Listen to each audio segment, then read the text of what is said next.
Okay, thank you so much. I'd first like to thank everyone else for making it today. So I'm very, very excited about today's session. So we have a really exciting guest speaker. But before I can introduce to you our guest speaker, let me just get a brief of where are you guys joining from. Please do let me know in the chats. Where are you guys coming from? I see a few people have already started off. That's great. Thank you so much to everyone. Welcome, welcome. I see people coming from Fosloras, Nozipo from Express, and the Blue Spec. Thank you so much for joining. Bianca coming from Pretoria. You're welcome, Bianca. Palisa also from Pretoria. Kutlano is from Gauteng. You're welcome.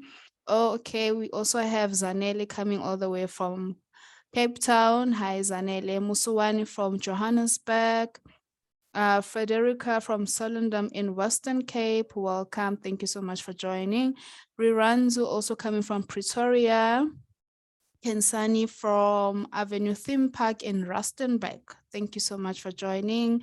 Akumile also from Cape Town. Bonto from Pretoria. Sbonelo coming all the way from KZN. Thank you so much for joining. Lutendo from Germiston. Thank you so much.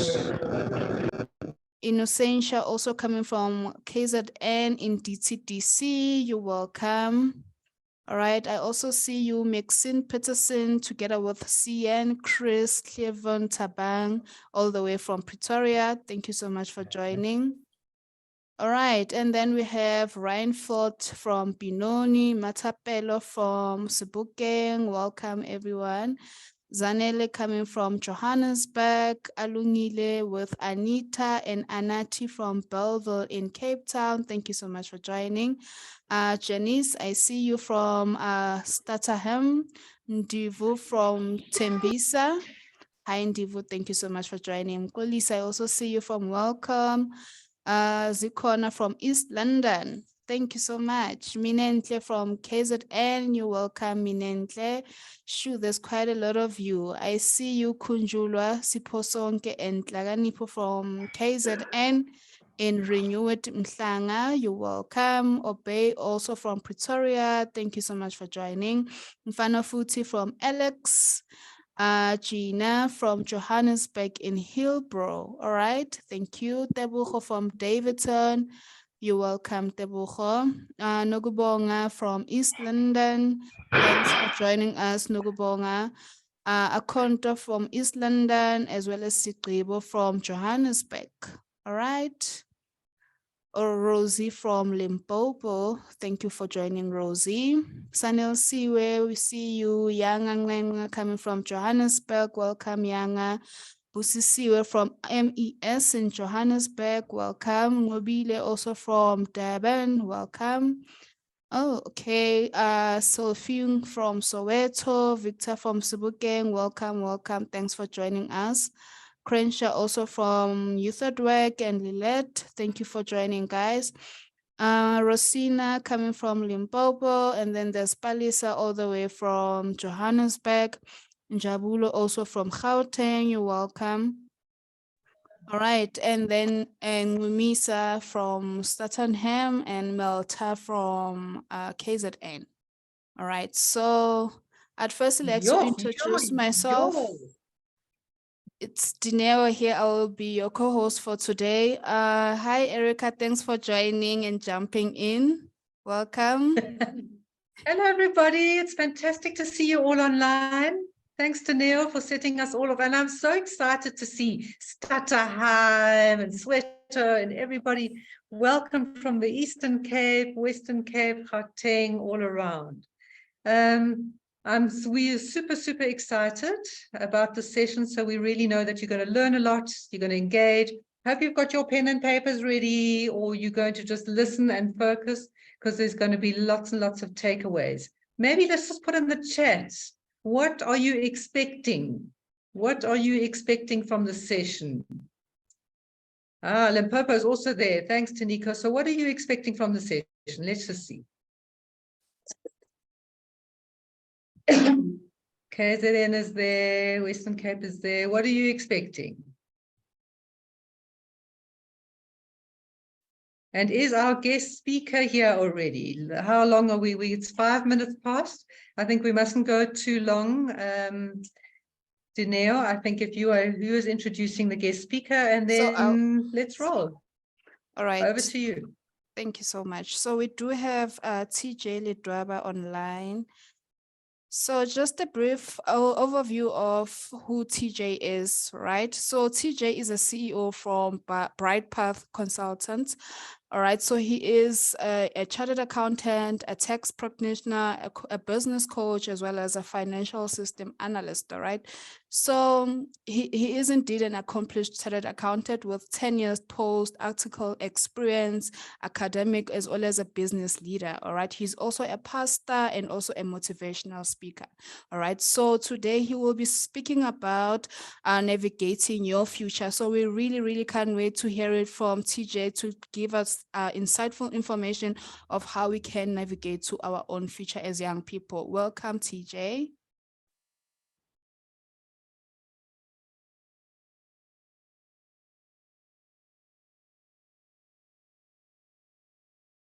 You can unmute, TJ. There we go. Thank you so much. Can you hear me? Yes, perfect.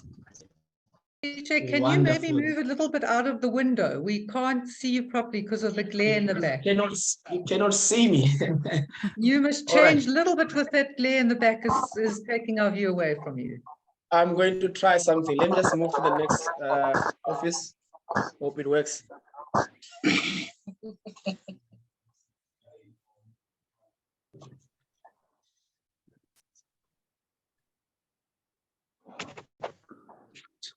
Can you see me now?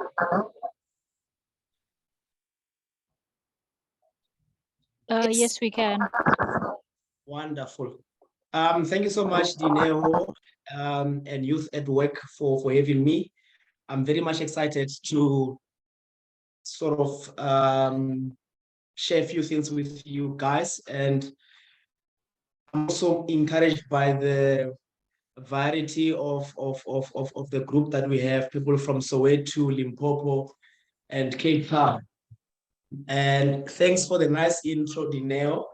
I'm not all that perfect, so there's other bad stuff that I've done in my life, which I don't include there.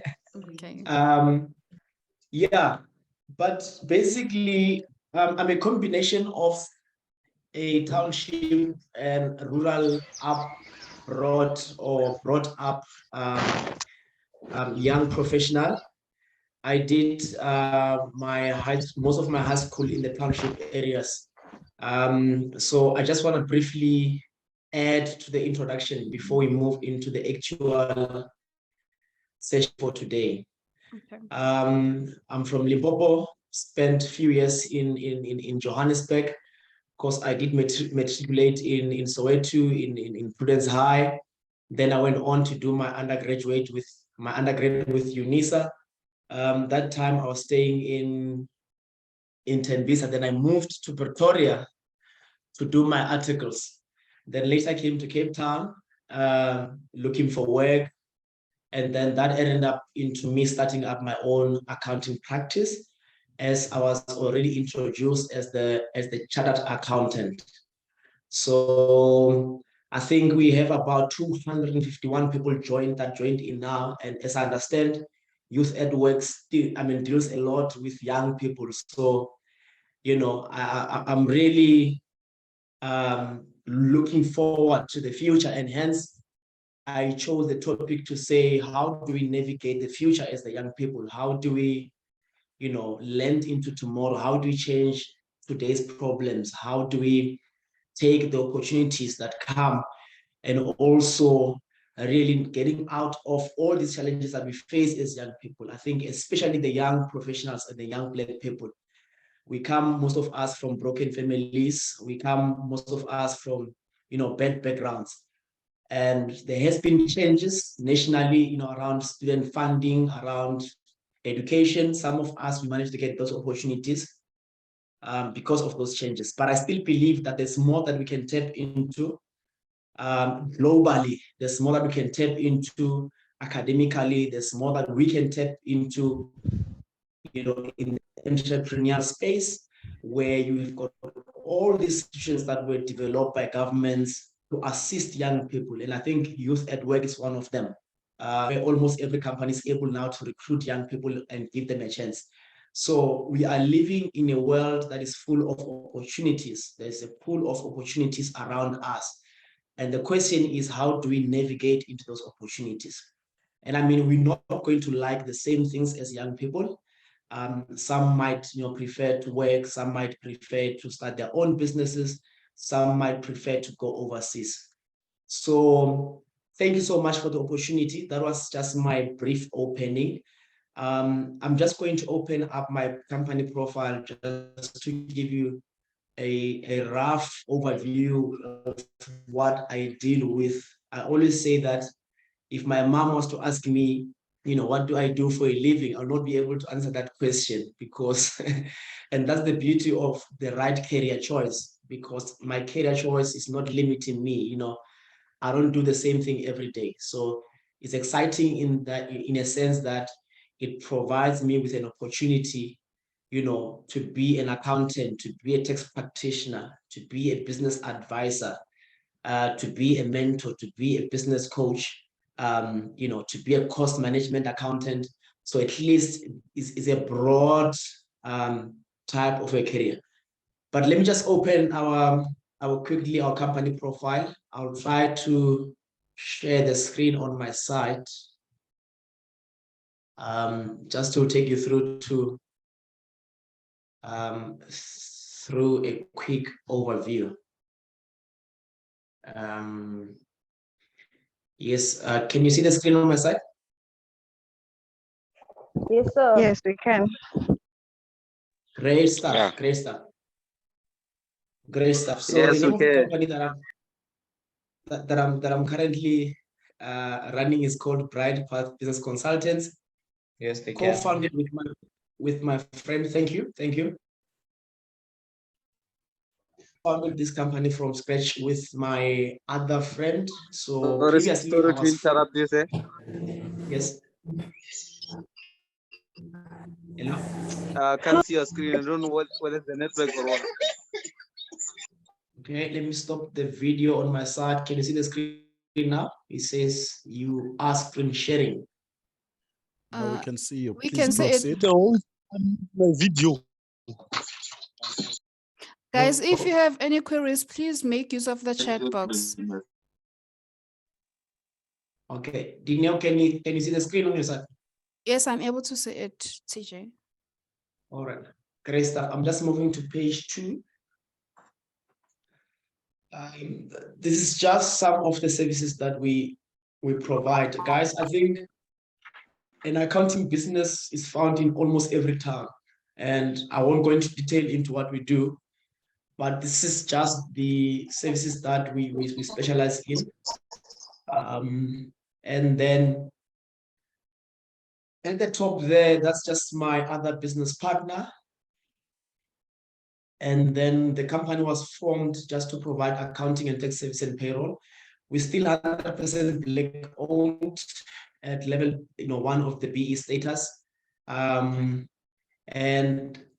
the whole idea or the reason why this company was formed, it was birthed out of a need to help small business owners and entrepreneurs. And I was already doing that when I was working.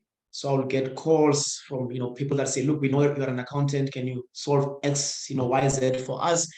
And I will not have time because the boss, was on my case. I was working somewhere else, or I'll be late at work.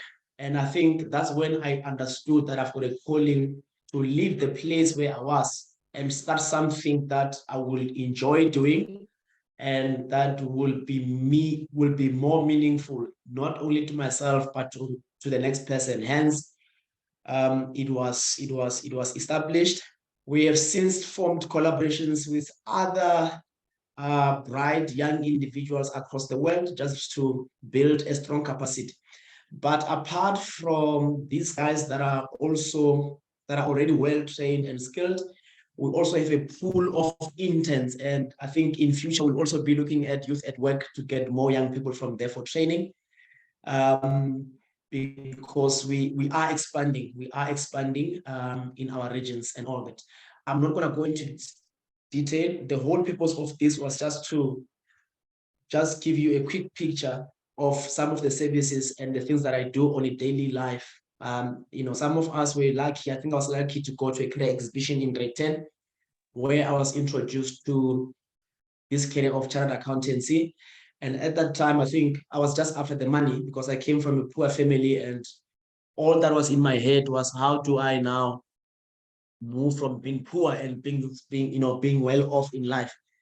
And when the lady that day presented the careers, the most rewarding, the high-paying career at that time, when they presented it, it was chartered accountant. I did not even know what it entailed. I just knew that I was good in accounting and maths, and I went for it. But there's a whole lot of things that it provided later on. So I'm still grateful for that opportunity. And then I'm going to jump now into the gist of the presentation: navigating the future. And I think if you are young, you have that responsibility, because you have lived few years on earth and you still have a number of years that you still have to live, a lot of problems that you still have to solve, just simply because you are young. And we also face and stand a risk of suffering the consequences that, bad decisions that will be made by the government, or that we're going to make ourselves, changes that are going to happen in the technological world, climate change, and all those things. We are going to be stuck in that space for a long time. So we are going to be stuck in the future for the most of our life. So how do we navigate into that? It was just what I wanted us to tap into. And also taking into how did I move out of a 2-room house into a shack, into owning my company, into owning my house, into having my own family, and balancing all these things. All right. So I think this will take your attention. This will grab your attention a bit.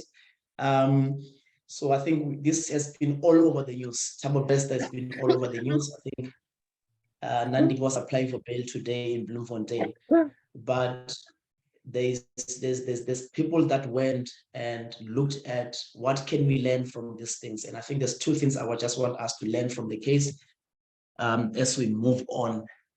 The first one is that there's no shortcuts in life. I know we might be desperate, we might be poor, but I've realized, I've learned in life that the only way to make it in life, if you want to build something sustainable, something that is a legacy for the next generation, I think we just need to be ethical in what we do, check our code of conduct, and behave very well. There's people that are going to be fired at work, not because of the lack of qualification or productivity, but just because they have lacked the basic ethical values.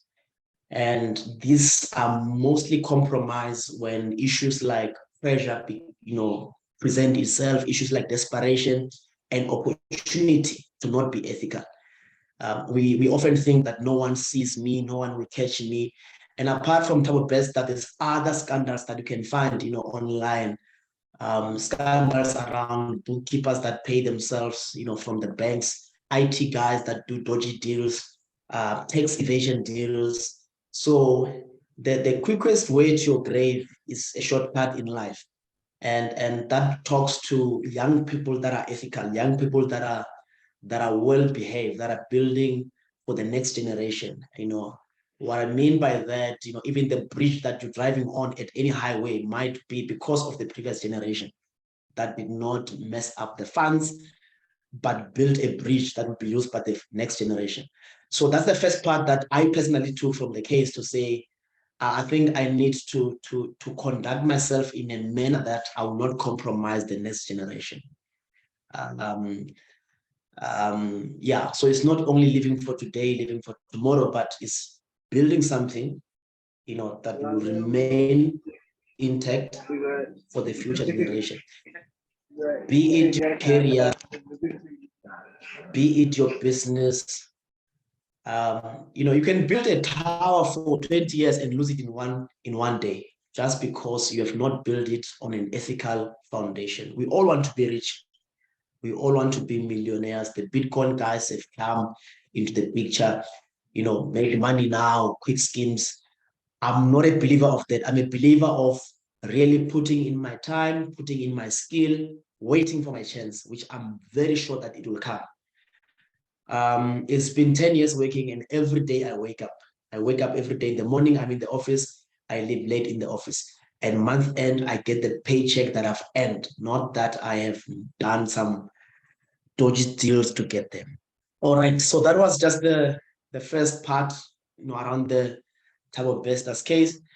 The second part, someone saw him presenting a nice business meeting while he was in prison, and that person took it positively to say, if this guy can conduct a business meeting in a jail, chained hands, chained feet, how much can I do when I am free? And I think that's the question that we need to ponder on, to say, are we operating at our best level? You might be at school. Some of you guys, you are working in your internship, but is that your best level? Can I work and study at the same time? Can I work and study and run a business at the same time? So I think that called for a need for us to stretch ourselves to our limits, to stretch ourselves, to test our capacity, and really drain out what we can provide. You know what I mean? At the moment, I think I'm trying to run 3 businesses at the same time. It's not easy, but I'm just happy that I'm stretching myself. They might not all be profitable, but we need to stretch ourselves. Yes, there's someone raising the hand. I'm just going to go to the next slide. All right, and Zanele as well is raising the hand. I'm not sure if I should take the questions now or wait until we get to the end. Tineo, an advice. Maybe we can wait until the end and take question and answers. All right, great stuff. Okay, I'll try to be done in the next few minutes and just not to take forever, so that it becomes that.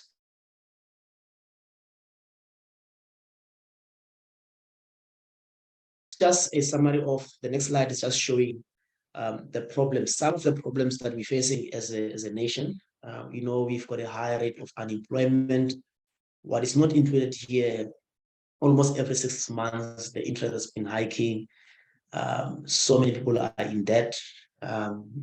We're not that strong when it comes to our currency and all those things. And if we operate in a level where we understand our issues, if you're coming from a family that is poor, when you get to school, your behavior is different because you know what problem you left at home. So some of our problems like unemployment are not going to be solved by you going to school and you getting a job, but they're going to be solved by you going to school and opening a company that will have a branch in every province. And that way you can proudly say that you have employed at least 200 people as a young person. All right. And I don't think it's a matter of age. It's a matter of really having that dream and having that goal to solve one of these problems as a nation. So the flip side of this is an opportunity. Because we have a problem, then I know that there are opportunities around these issues. If we've got a problem on electricity, then there's an opportunity on renewable energy. There's an opportunity on alternative energy sources. All right. So as I think these problems, they affect us as a community, and it should be part of our daily discussions as the youth to say, how do we address this? Is my career going to address this? Is what I'm busy with now relevant to what we're facing? All right. And I promise you, most of the successful people that we know of today, be it celebrities or everything, they're solving these problems. And because they've solved the problem, they become they still earn royalties based on the systems they've developed, based on the apps, the products that they brought into the industry and into the economy. It was a basic thing of saying, what problem can I solve as a young person? Is it drugs? Is it gender-based violence? Is it poverty? Is it corruption? And I believe if any of us can go to the government with a corruption solving tool, that will be an opportunity for that person. All right. So this calls us to not ignore our surroundings and to not think that is someone's problem. This is our problem. I'm equally responsible to make a difference, to contribute as a citizen and as a young person, and in the space that I operate in. All right. And the flip side of it, again, if you don't contribute, you're either not doing anything at all, or you're part of this problem. You're the reason why these problems are increasing, crime as well. Okay. I think we're all familiar with this face, DJ Ledwaba. We've seen him in the music industry. We've seen him trying to sell more fire. We've seen him recently trying to sell properties. And again, if a man can do that much and I'm sitting here doing nothing, how do I feel?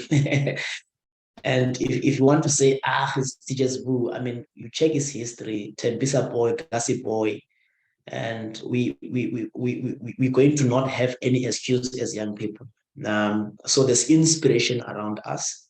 The sky is the limit. I mean, music industry, I might have said, maybe it's because the guy's talented naturally, but yet he went, just started setting more fire on the robot with a big network marketing or distribution plan in place. But we cannot take it away from him. We cannot take the credit away from him. He has worked. And again, there's no shortcut. It takes hard work. It takes believing in yourself, taking critics. And the believing in yourself part is very critical because, like I said, of the backgrounds that we come from. We come from a background where you don't believe that you're going to pass. You don't believe you're going to make, you don't believe that you can own a company because of the background. But we've got these guys in the spotlight, to prove to us that it is possible, to build on these ideas. All right. So how do we navigate the future? One of the note speakers said here, imagine for a moment, imagine for a moment your own version of a perfect future. So for a moment, pause, think about the best case scenario of how the future can look. All right. Number 2, go and see yourself in that future. Okay, which has everything that you wish for and everything fulfilled. Then he said, spend a moment in that future, enjoy it. Okay. And then come back to the present quickly and allow that future to influence you to behave, all right, in a way that will take you to that future. Okay, or how you'll behave from this moment on.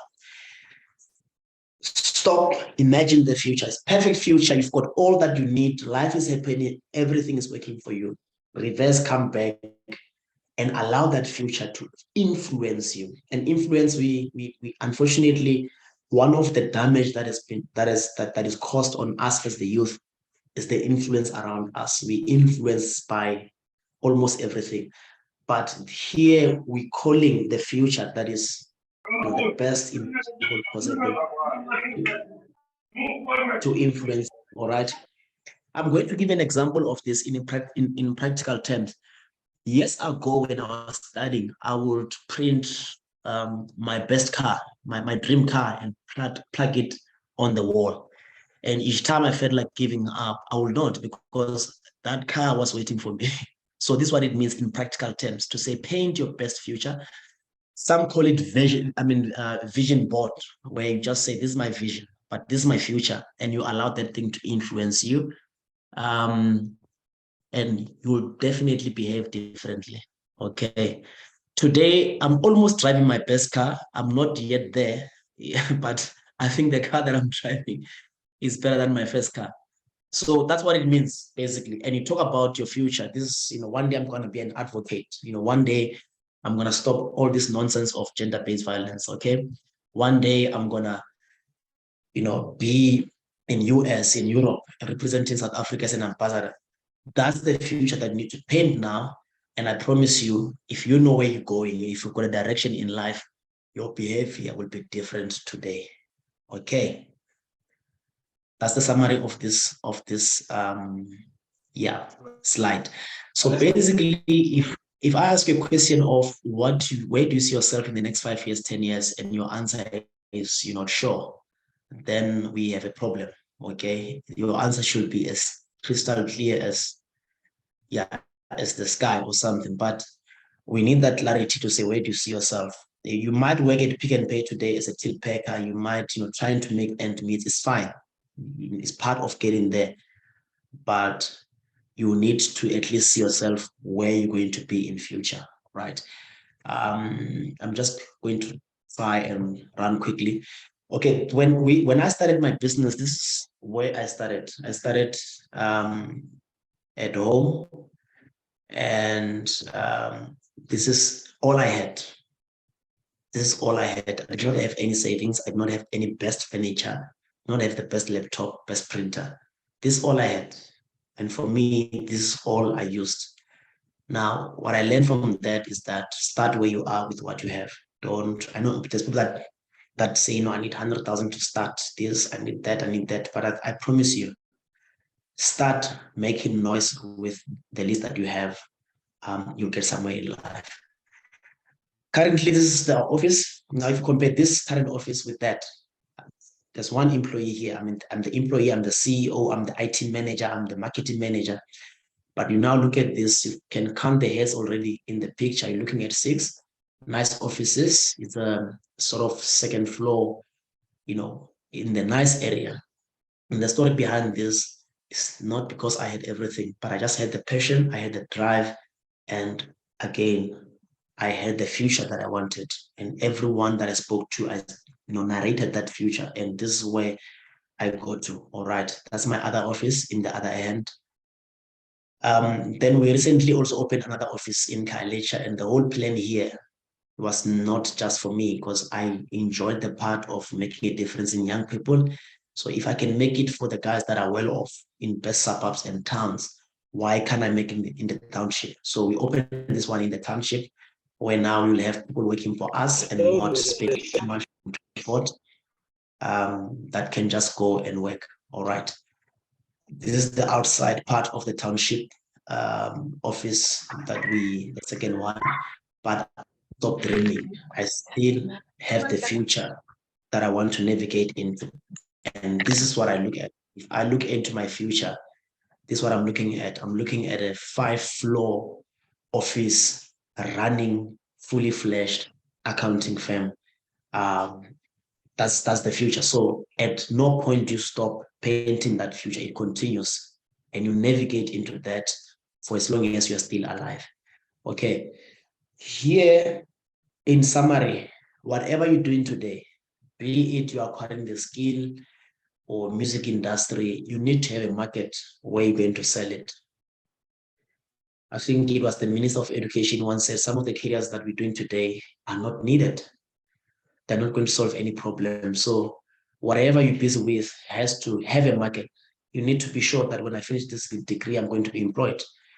You need to be sure that if I finish this training, this is the market that I'm going to place it in. And you need a balance, because some of the things we're just passionate about, but they don't have a market. All right. Or it's not a skill that is required. So it calls to us balancing what we're busy with and what we are doing. I was also watching, I think it was Oskido yesterday, he was talking about seeing every young person now trying to do amapiano and thinking that they will still make it. And he came out advising them to get an 8-to-5 job over and above the talent and the hustle that they are making. All right. But if there's no market, to derive an income from that, then you're still going to have problems, right? And I also learned in life that to be passionate about something is not enough. You need the skill. I might be passionate about helping businesses, make posters and market and advertise that I want to help small businesses. But if I don't have the skill to do so, I'll not be able to help those businesses. And skill calls for investment, time investment. It took me 10 years, full 10 years, to be a chartered accountant. In that 4 years, I failed my honors 4 times. I still went back to repeat it, There were times I didn't have the funding, to study. I spent all that years, and I went back to doing articles at BDO, 3 years, 6 months, trying to get the skill. Now, if you can get a skill where you are happy, if you can love what you are doing, if this passion can be combined with the skill, then they say every day is your holiday because you don't feel what you're doing. You don't complain about what you're doing, you're loving what you're doing, and you're getting paid for it because you have the market. All right. I was listening on radio again. I think they're talking about the highest paid player. I think it was Ronaldo, if I'm not mistaken, getting 136 million euros. And I don't know how much is that in rands. But it tells you about having the skill, the right skill, and loving what you do. Because if you have the skill, you don't love it, you won't continue. When challenges knock you down, you're basically going to give up and stop. All right. I'm going to leave it there for now. We can still touch on a few things, but I would like to open that environment where we can all, tackle these questions and proceed. Thank you.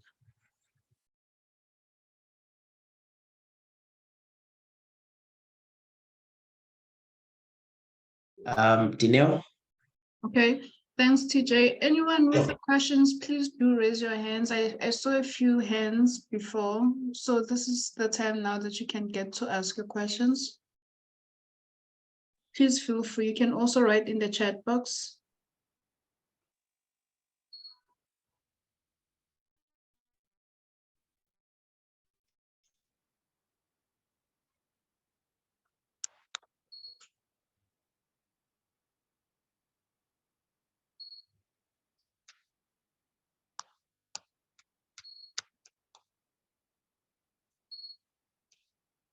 Anyone who'd like to jump in with a question, please feel free.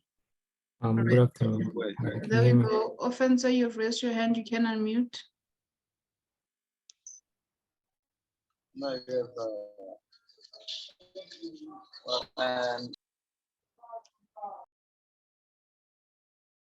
Okay, Zanele, you can proceed. Okay, hello everybody.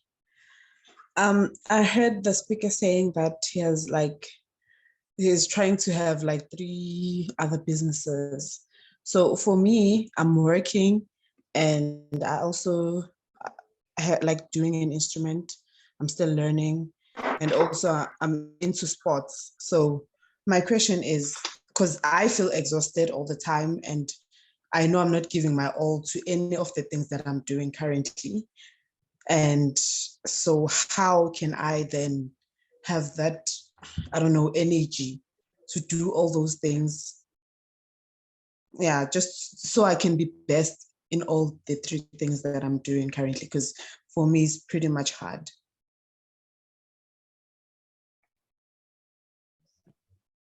Awesome. Yeah, let me, should I tackle that one or should we get more questions? I can write them down, then answer all at once. Okay, no problem. We'll take the next one. Chimagazi, you can proceed with your question.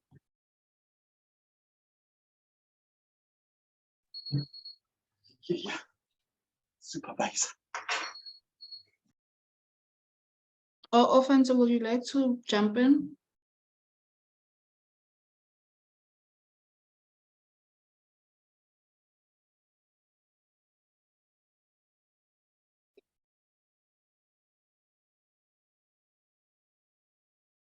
Okay, TJ, I think you can then answer Zanela's question. Awesome. Very interesting question. Yeah, so the question is, how do you keep the fire burning?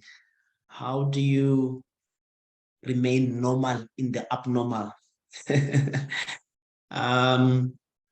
Yeah, I think we each have to know what works for us and how do we remain alive. You can easily be, get depressed in the process, easily discouraged when you are rejected, and yeah, there can be serious health issues as well. So we just need to know what works for us. I have things that work for me, that keep me going. One of them is the spirituality part of things. Where do I heal?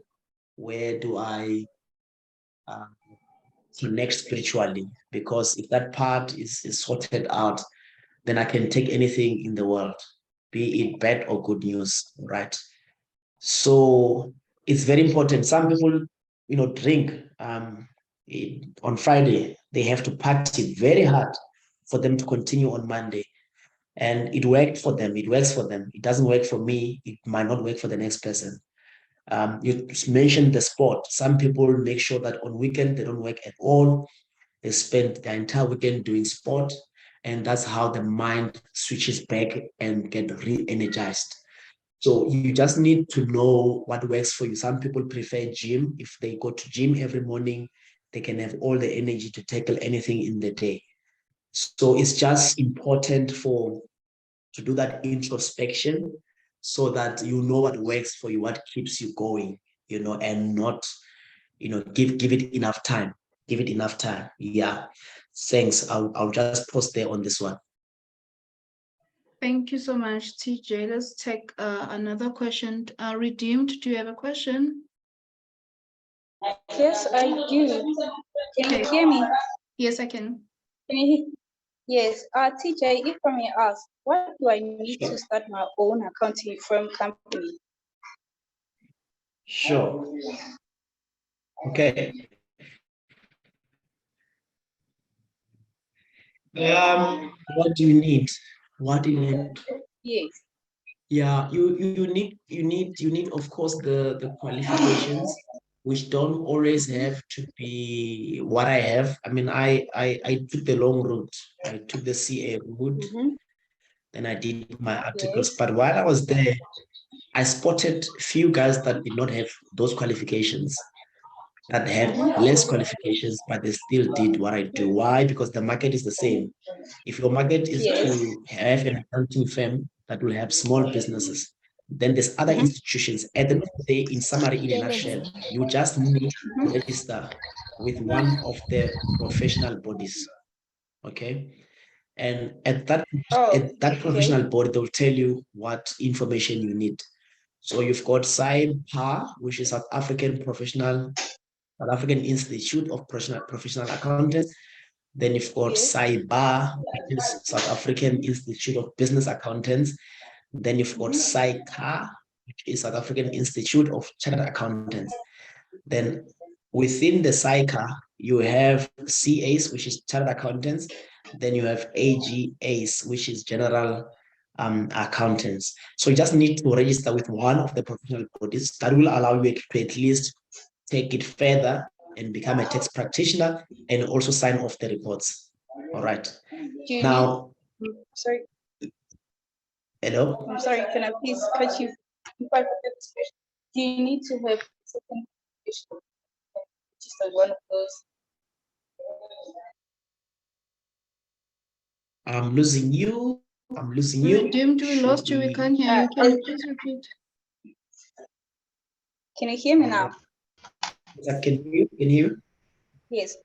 For me to register with SAICA, CYBER, or all of these bodies, do I need to have a certain qualification, or it is just a process of some sort?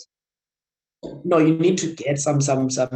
You need to have some qualification, which is around either accounting or financial management. Oh, okay.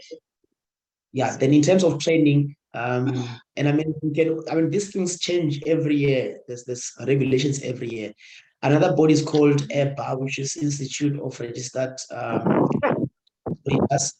In the past, you could just be a CA and become a registered auditor, but the laws change, all the time. So you might be lucky one day when you call CYPA and they just say, "Look, come register, sign here," But at least you need some qualification and some element of training. Yes, thank you. Oh, okay, thank you so much.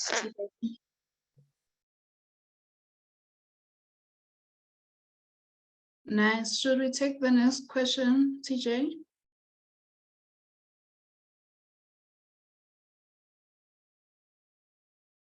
TJ, can I just ask, and I'm being rude by just coming in and interrupting, but what are the habits of successful people? I mean, what are the things that give you the energy, and what are the habits that support a healthy lifestyle, engagement, the energy that someone was speaking about? Can you maybe share that with us? Sure. Thank you. Ah, look, I'm grateful that I don't have a backup in life. You know, I don't have, if I don't work, I don't have an uncle or a father or a mother that I can call to ask for 1,000 rand. So I think that was just one of the best gift I had in life. So whatever I had in life, be it the shoes, the socks, I knew that I had to work for it. So, you know, relying on yourself and not relying on other people is a choice that you can make. That's a habit on its own to say, you know, I'm not happy about borrowing because that means I must beg every time I borrow. You know, I want to be independent. So most successful people, you know, are independent, and that was intentional before they even became independent to say, I just don't want to bother people. You know, Dino mentioned that I'm a pastor as well, but even there, I don't want to bother Christians asking them money for my shoes. I don't enjoy doing that. So that means that I must be successful in something else in one area. The second habit is, you know, being okay with the boring, doing the boring stuff. You know, there is a poem or poetry about a road less traveled by. You know, you need to have that habit whereby you are happy, you are fine.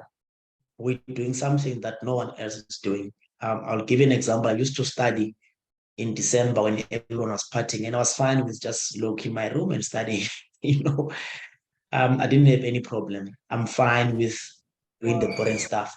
There's people that can't stay in the office the whole day. They want to go to a mall. They want to go to a beach. I'm fine with locking myself sitting here the whole day from 8 to 5, reading stuff, sending out emails, making calls. So that's a habit on its own sometimes, you know, doing something that no one wants to do because you end up getting paid for that. No one wants to do compliance. They want to run companies, they want to own companies, but they hate compliance. Then I come in and do the compliance and get paid for that. All right. One of the habit again, most successful people that I know, and that's very ironical because you know they're humble. It's humble people. They relate to anyone else regardless of how much you have or where you come from. And it's very strange. Like you the CEO of a multinational company, but you're so humble, you know. So those characteristics of such a person, because once you are a people's person, you are humble, you are respectful.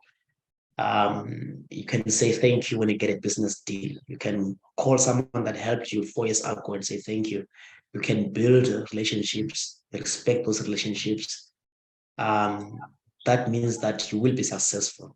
And it has to be within you that, you know, I'm going to build relationships. I'm going to avoid anything that will dent the relationships. I'm going to have the gratitude. I'm going to be patient. And patience is one of them because things don't always happen when we want. Sometimes you think they're going to pay you, they don't pay you. You need to be patient. Sometimes you think we're going to make it within 2 years, it doesn't happen. It requires another 10 years waiting period. Sometimes you burn your fingers. I mean, there's a business deal where I ended up owing R1 million and it was just bad, but we resolved it at some point. But that's how life is, you know. And uh, successful people always see the best side of a situation. When you complain that there's a corona, they're busy manufacturing the mask and they're selling them, making trillions of rands within that space. When COVID-19 comes to an end, they're billionaires. So successful people always see the bright side of things. They don't complain all the time. I can go on and on and on and on and on. But I hope I've at least shared some habits.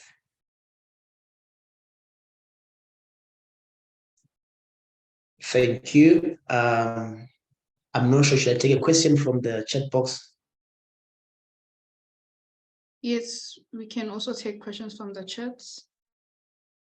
Okay, if there's anyone want to ask also, they can ask.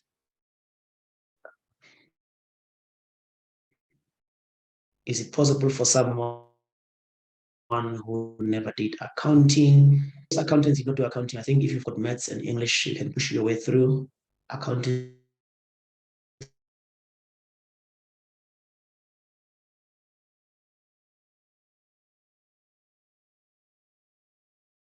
is never compulsory. Seen in the chat that it's sometimes helpful to work with others. So entrepreneurs often work on their own, but I can just share with you also an experience that I've started my own businesses, and I was not as successful as now, where I've joined with it one thing, but you were saying like the documentation, the paperwork, the emails, answering all those things. Maybe that's not my strength, but it's someone else's strength. So complementing each other, working together in teams is also a good strategy. So, you always have to be an entrepreneur and one that you can bounce ideas off. You can also come to that. Yeah, TJ? Yeah. No, as I'm saying that maybe you're the prophet, maybe a prophet.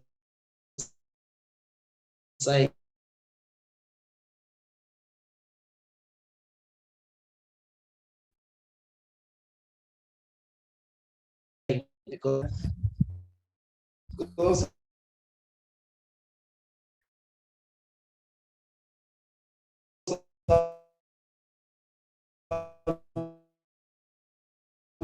not sure.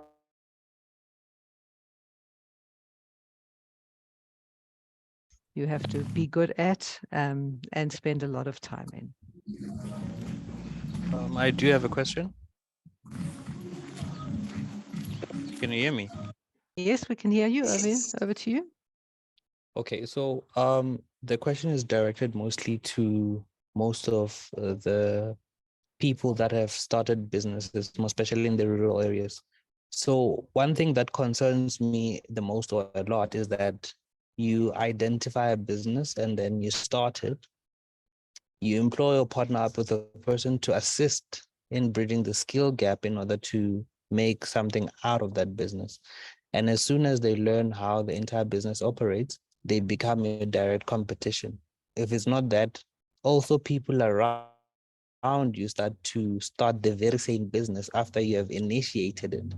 And sometimes it can be quite stressful or even difficult to push a business that you're passionate about when everyone around you is doing it and they are your direct competition. What can you advise with regards to a situation like that when a person wants to start off their own business?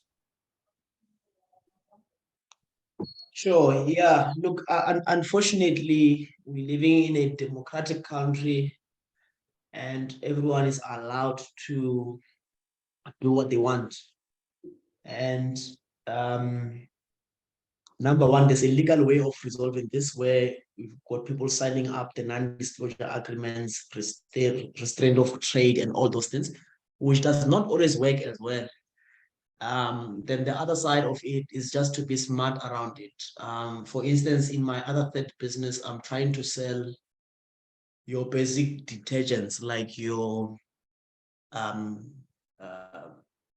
your floor cleaner and all those things. But so I had a chance to buy and sell as they were, meaning from the manufacturer with the sticker that says they are manufactured by this manufacturer.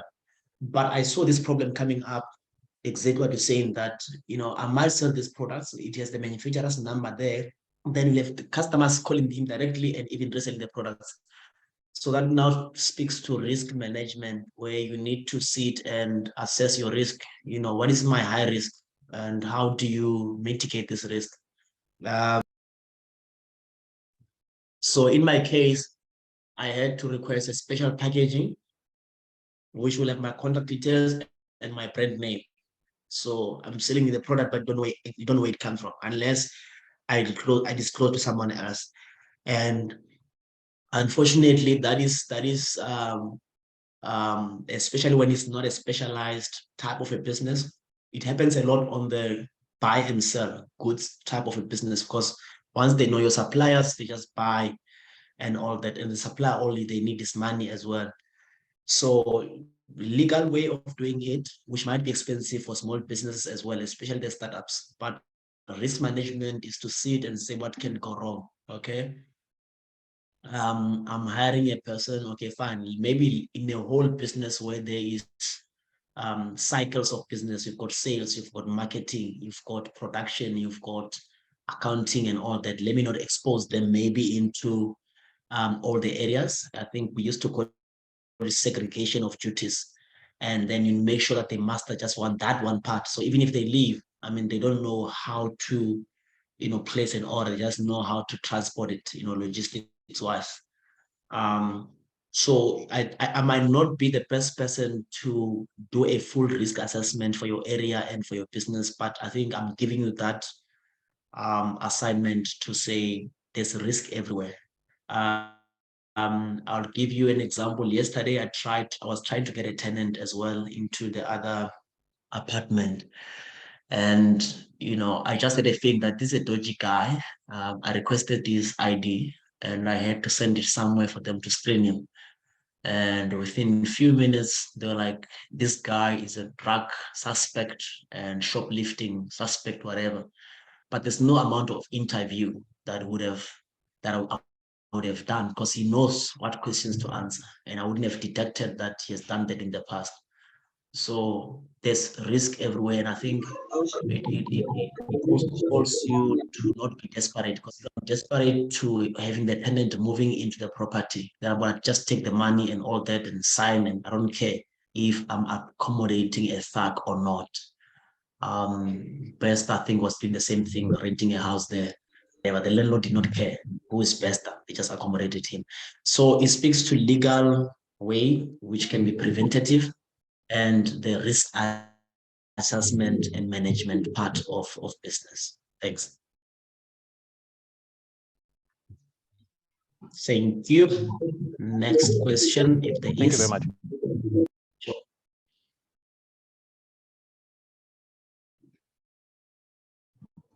Okay, I have a question. Yes, Lugelo, you can go on. I wanted to ask, what do you think about cash businesses, number one? And number two is, since we spoke about more on ethics, how does one young person that's currently maybe doing bookkeeping, if I can put it like that, report any misconduct of some sort within the business from the senior employees?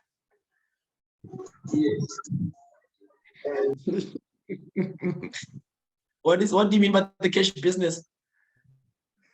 What do you think about the cash business? That's the first question.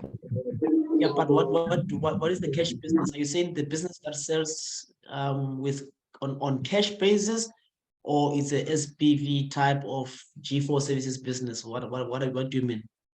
Let me say a restaurant, some sort, a cafe, basically. Oh, where you take cash every day? Yeah, where you take cash every day, yes. Okay, now I understand you. I don't see much of a difference, because at the end of the day, it's sales. It's gonna go into your bank, and it needs to cover your costs. Whether it came through cash, it came into my account, basic rules apply. And then after all, I need to pay my employees.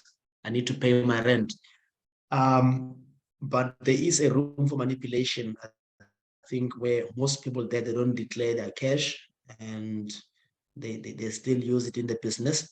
Number two, it also depends on the area where you operate in. In the township area, especially in Cape Town, you've got what they call protection fee, where the small businesses are paying something to the gangsters, otherwise they get mugged or robbed. So there's high risk on cash business, very high risk, very high risk.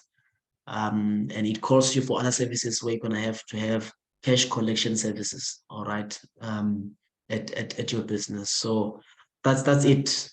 If you take away the risk part of it, it's a normal business. But yeah, and also it's not only the risk of crime, but it's also the risk of cash misappropriation from your employees. So wherever there's cash, there is a motivation for fraud, because I see it, I see cash, and then I don't have cash. There's that motivation for fraud. All right. All right, TJ. I think And because of time, sorry to cut you there.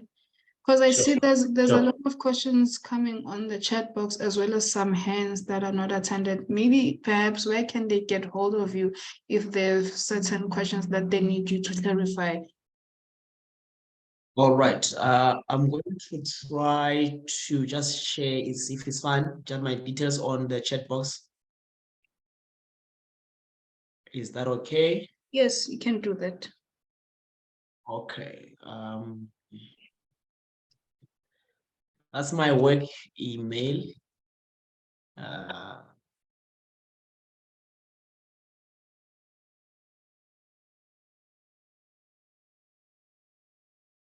And all the best.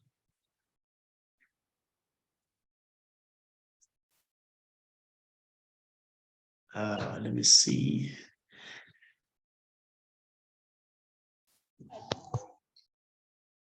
Thank you. Thank you so much, TJ, for sharing that. Also, guys, just to note, please make sure that when you leave, you have completed the attendance register. So this is very, very important and compulsory, so that we can also get your feedback and know that you indeed attended the session. And I'd just like to thank our guest speaker for really, really sharing that insightful information with us. Thank you so much, TJ. I appreciate your time and your presence being here. Thank you so much. And everyone else, as highlighted, please make sure that you complete the register. I have just shared the link again via the chat. And thank you so much for joining. Until we meet again on our next Think Tank Thursday session. Bye, everyone. Awesome. Thank you so much. Thank you. Bye, everyone. Bye. Bye. Bye. Bye. Bye.